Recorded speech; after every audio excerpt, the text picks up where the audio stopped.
13 Februari 1968, pembukaan persidangan pengarah-pengarah Bank Negara Asia Tenggara ketiga.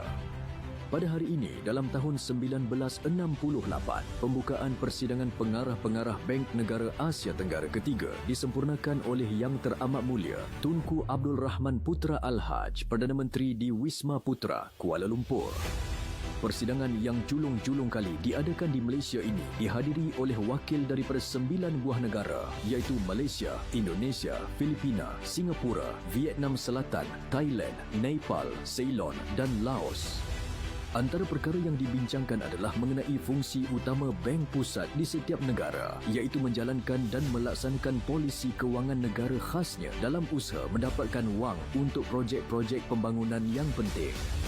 Dengan adanya persidangan seumpama ini, diharapkan usaha memajukan projek-projek pembangunan yang memerlukan modal yang besar dapat dilaksanakan dengan usaha sama negara-negara di rantau ini.